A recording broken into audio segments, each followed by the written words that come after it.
болгонун натыйжаны гана айтып кетели. Сүйлөөчүлөр дагы аябай көп келиңиздер. Урматтуу жерге келген коноктор, мен дагы өзүмдүн соолугумдун айынан мен ушул компанияга киргем.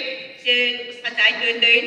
Мен өтүм ооруп, мына ошол жерде отурган туугандар баардыгы билет, өтүм ооруп приступ болуп, өйдө боло албай калдым.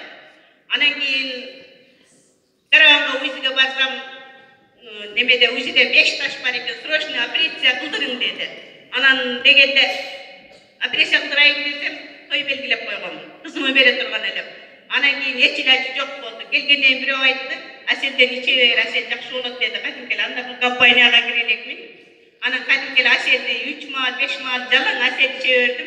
Ошо менен күндөн көрүүм басылып эле, анан кийин тойду өткүздүм. Анан кийин күндөр өттү. Анан кийин бул компанияны угуп калып эле мен айттым, мен Аселден жакшы болгом. Мен сөзсүз кирем, ичем, иштейм деп алдыма максат кылдым. Мына ошо күндөн буларды иштим.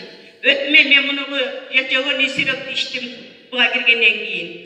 1 жыл Бишкекке компаниянын тоюна барганымда ошол жерде Бишкекте да УЗИге түшсөм, бай 5 таш деген 3 таш калыптыр.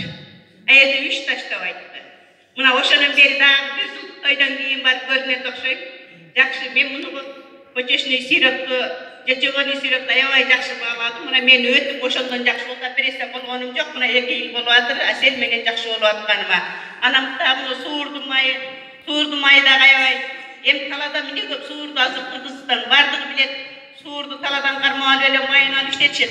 Бирок ал деген эми кандай тазабы, таза эмеспи суур да сәли барбы жокпу, азыр ишенич жок азыр. Бул деген суурду май мен небереме иштеттим. Караганда больницада жатып эч жакшы болбой, акыр үйгө алып келип ушу суурду майынан апарып ичирип, анан ошондон жетөлүп калып, жакшы болуп калды. Мен бул компаниянын продукцияларына 100% ыраазычылык айтамын. Компанияны аткан Айнура Рамжановага ыраазычылык айтамын. Чоң рахмат, терең ыраазычылык билдирели. Урматтуу компания мүчөлөрү,